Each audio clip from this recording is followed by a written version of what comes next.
अस्सलाम वालेकुम friends and welcome to के विड्स चैनल।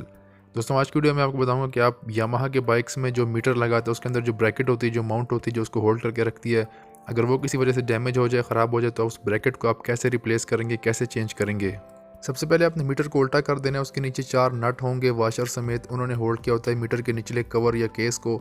सबसे पहले आपने उन 4 नट्स को वाशर समेत रिमूव कर देना है। साथ में जो नई ब्रैकेट है उसकी मैं आपको प्राइस बता देता हूँ, जो कि जेन्युइन है और ऑफिशियल प्राइस इसकी 250 टू 50 रुपीज़ है। चारों नट्स को रिमूव करने के बाद आपने जो निचला केस है, कवर है, उसको आपने ध्यान से सीधा बाहर निकाल लेना है।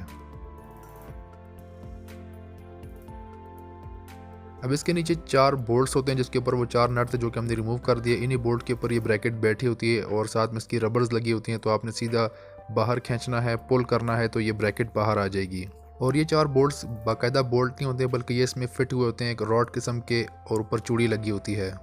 पुरानी ब्रैकेट जो हमने निकाली उसके अंदर जो रबर्स बैठी हुई थी अपने अपने कट्स में, वो आपने रिमूव कर देनी है, और इस नई ब्रैकेट के कट्स जो बने हुए हैं इसके अंदर आपने चारों रबर्स को बिठा देना है।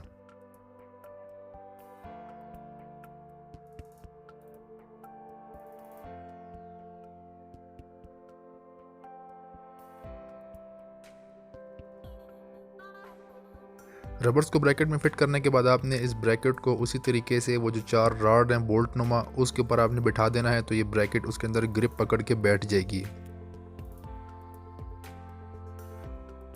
इसके बाद आपने जो मीटर का निचला केस है, कवर है, उसको वापस बिठा देना है, और वो जो 4 नट थे जो हमने रिमूव किए थे वाशर समेत, वो आपने दोबारा नट इसके ऊपर टाइट कर देने हैं। तो ये था बड़ा सिंपल सा प्रोसीजर यामाहा बाइक्स में जो मीटर होता है या इंस्ट्रूमेंटल क्लस्टर, उसकी ब्रैकेट चेंज करने का, तब्दील करने का तरीक़ेकार। उम्मीद करता हूँ ये वीडियो आपके लिए मालूमाती साबित हुई होगी। वीडियो अच्छी लगी हो तो वीडियो को लाइक कर दीजिए, के विड्स चैनल को सब्सक्राइब कीजिए और बेल आइकन को भी प्रेस कर दें। अपना ख्याल रखिएगा। अल्लाह हाफिज़।